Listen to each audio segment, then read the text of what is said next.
All right, we're gonna call this part 2 of the lift kit. Today we're gonna work on the front suspension of the lift. Rock Krawler suspension, 2.5 inch stock mod lift. Last night we got done with the rear suspension, and the Jeep is now taller than I am. And I don't know if it's gonna get through the garage door. I'm gonna have to like make sure the door's up higher before I can pull the Jeep out. So definitely very happy with this lift. But all right, well, let's get going. Let's get the front of the Jeep lifted up. Here we go. All right, the first step the instructions are telling you to do is to adjust the adjustable track bar for the front to a specified length based on your lift kit. My lift kit's a 2.5 inch lift kit, so the instructions were to put it to 32 and 9/16. So you measure from the center of this to the center of this, and measure it across. Once you have it, you tighten the jam nuts. The instructions call for 300 pounds of torque. I don't really know how I'm gonna get my torque wrench on there, so I guess I'm just gonna have to strap on. I'm probably gonna have to put a big heavy wrench on there and really give it all I got and just hope it's gonna be good enough. So okay, next step, I'm gonna remove the shocks. All right, so I just got the front shock out on each side, and I unbolted here and up there. And I use a 5/8 on the top of the shock. And then the way top of the shock with the bolt going through, I used I want to say a 16 millimeter. And I spun, and eventually it just broke. So it broke, I dropped it out, and it's right there. So now next up is the sway bar end links. And after that, I don't know, I have to check the instructions. Here we go. I removed the sway bar end link here, and I removed it on the other side. It was actually easier on the other side. I thought, oh, well, I had a little clearance problem over here. Let's come over to this side, the passenger side. It'll be really easy. I'll use the impact gun. Well, I found out this was in the way. The mount for the steering dampener and the front track bar. So I ended up putting the wrenches on there and messing with it. I was like, this is gonna take me 10 years. So I pulled out my reciprocating saw, colloquially known as the Sawzall. So use the Sawzall, slice through it like butter. Sway bar end links are removed. But these are the joys of Chicago winters and lots of rust. So let's move on to the next step. Okay, so next it's calling for us to unscrew this bolt here and give some slack to the brake line. So that's the bolt going into the frame. After this, we're going to do it on the other side, of course. And then we're going to remove the track bar, and then we're going to lower the axle and pull the springs out. So that's what's coming up next. I realized that I have to get more slack in this brake line. This is the Mopar Big Brake Kit. These are Dodge Ram brakes with dual piston calipers, larger rotors, and it came with these new lines for the brake lines. So these actually bolt right onto this down here, unlike the stock brake lines that come with the vehicle. There's a tab that goes in the back here, and then it screws in here. So I undid those bolts on both sides to add more slack. Now I need to raise the axle, lower the jack stands even more because I still cannot get the spring out. So let's do that. All right, the springs are out now, and it's time to drill a hole here for the bump stop kit from Rock Krawler. It comes with 4 of these pucks, as well as, actually I think it comes with 6 pucks. Yes, it comes with 6 pucks for the front. I'm going to use 2 on each side, and I think I need to use the middle length bolts here. But yeah, I have to drill a 1/2 inch hole right there. And I don't have a 1/2 inch bit. I have a crazy like 31/64 bit. So I'm gonna have to try with that and see if that works. And if not, I'm gonna have to, I don't know, probably oval it out or something to make it work. So not a big deal. It's just bump stops. So let's do that now. Well, I just installed the front bump stop extensions on this side. I have to go do that on the other side. But I will say drilling that was very easy, and I had to enlarge the hole a little tiny bit with the bit I had, but if you have a 1/2 inch bit, you'll have no problem. These go in there. Gotta have the right Allen key for the top. Can't tell you what size that is, I don't know. But on the back side, you have to have a, well, you know what? I can't tell you that either because I put the wrench down with all my other wrenches, so I couldn't tell you the size of this one on the bottom, but the nut. But it goes on pretty easily. With a 2.5 inch lift, I put 2 on here. I assume with the 3.5 inch, you put 3 on there. But this should suit me well, and I'm gonna hit the other side, and then after this, we'll throw the coil springs on. And I learned the hard way that you're not supposed to install these bump stops before the springs go on. I should have read the instructions. So the springs wouldn't go on with the bump stops, took it all apart. I put the springs in. That was no easy task. Thankfully I have the lift and a jack and jack stands. But I don't know how somebody does this with a bunch of jack stands and a jack in their driveway. Probably a real pain in the ass.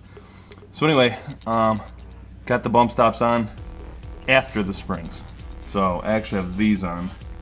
I have to go to the other side and do the other one. But should be no big deal, and then we'll move on to the next step here. I got the shock installed here.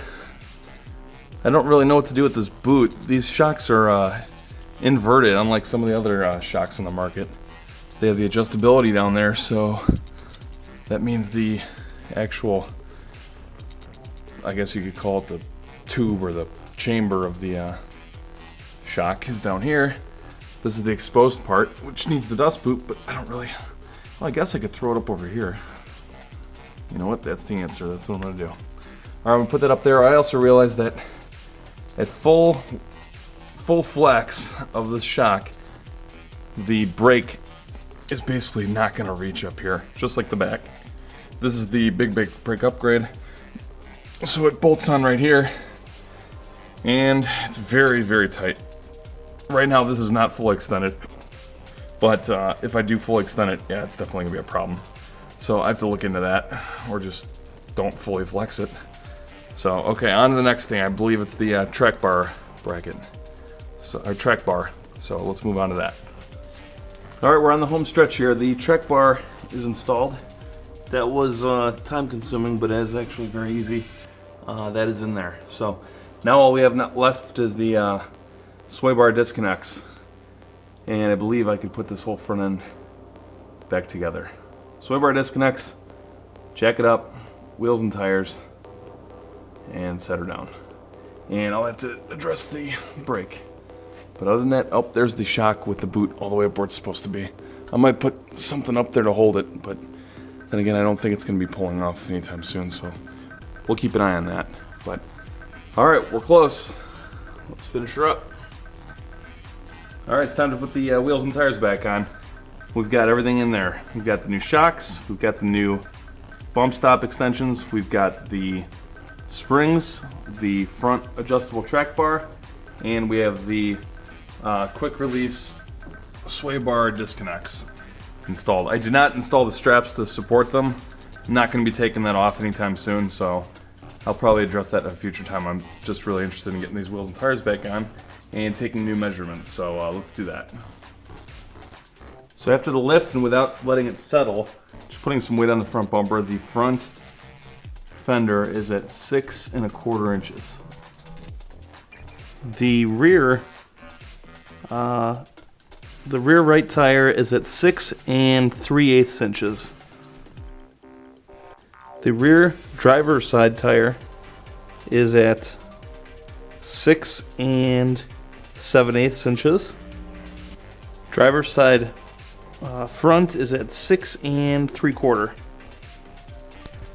So after a lot of work in the garage here, we got the lift on, and we did not get a chance to put the AEV geometry correction brackets on, but I need my car back, I need to go to work, so we're gonna have to live with what we have now, and I'll have to get to those maybe next weekend, but for now, the lift is completely installed, and I'll give you kind of a look here.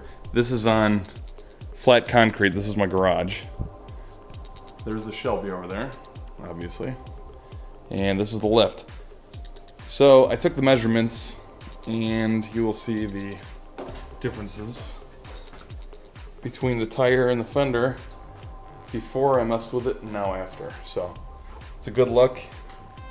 This is my son playing with this, and it looks pretty good. I'm gonna get it out of the garage now and make sure it drives all right. All right, another week has gone by here, And I rode my motorcycle to work every day, so here's the weekend. Now we're back at it. What we're doing is, actually I already did it, was add these Zerk fittings to the sway bar disconnects, the end links. There's one there's one on the back side down here, and the same as the other side. What I did was I ended up going to Harbor Freight and buying one of these little beauties. It's about 10 bucks, 15 bucks, I forget. And I got the marine grease. Not quite what Rock Krawler was asking for in the instructions, but marine grease seemed to be the one to get because of its waterproofing situation. So I filled it up with that. It's like a blue color. It's aluminum based. You can probably see it right there. I don't know where's my camera there. See some oozing out. So that's lubed up, and then also the adjustable track bar up here, I did that as well. Okay, that's as far as the install video went because I actually ran out of space on my memory card. I deleted it all. I did finish the lift kit. I've been driving on it for a couple weeks now, and like I say in my other videos, I'm pretty happy with it. So let's do the walk around and show you what the lift looks like. This is 2.5 inch Rock Krawler lift. So as you can see, unlike my other video, now the rear end isn't sagging, and actually the front's pretty jacked up as well. The front's 2.5 inch. It's supposed to be 2.5 inch all around, but it does. It's based on you having a big heavy bumper and a winch on there. So I do have a turbo kit that, of course, adds a little bit of weight, but I think bumper and winch will be next. But I didn't net a 2.5 inch lift in the front. I think I got like a 3.5 inch lift in the front because I don't have that bumper and the winch, and the back was more of a 3 inch lift. I did do the measurements. They're on my computer. I don't have those numbers with me. I might be able to post them in the video. Maybe you'll see those right now. But overall, the Jeep is much bigger. Jordy, we all like to see your Jeep shirt. Can you show us your Jeep shirt? Nice. As you can see, there's the track bar bracket and the adjustable shocks. Not high on the red color.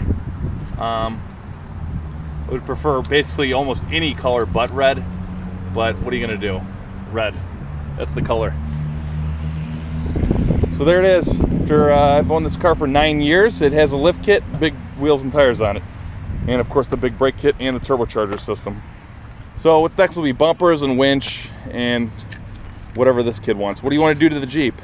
There's no gas in there. You want to put some gas in the Jeep? Okay, I guess we're going to put some gas in the Jeep next. But yeah, it definitely has the better stance now. We need to go to that gas station. Okay, maybe that'll be next. Yeah, I don't know. It kind of, after driving it 2 weeks, sounds crazy. I'm almost thinking I should have gone with 37s and a 3.5 inch lift. But 37s and a 3.5 inch lift. I need to just calm down and just be happy with what I have here. So anyway, I'm glad you guys could follow along, watch my video how I installed this Rock Krawler lift kit. A lot of work, but it did pay off. I don't really have any other issues with it. I did mention earlier in my videos here about the extended brake lines. I did not end up getting the extended brake lines. I ended up just leaving them there and unbolting them down there. You probably can not see that. Maybe you can, I can't tell. I also got the JKS geometry correction brackets installed. So those fix the pinion angle. So it does drive like a factory Jeep. It's just lifted and rides a lot more smoothly with the new Rancho shocks. So I think that'll be it for the video. And next we're gonna start shooting some video about the Shelby Mustang. It is broken in my garage, so we're gonna have to get that fixed pretty soon here. So you want to say goodbye, Jordy? Goodbye. Okay, bye-bye. Till next time, thanks for watching. If you enjoyed the video, please subscribe, hit that like button, share it with your friends, and we're gonna go back to it. We love cars. Cars move me, and check you later. Peace.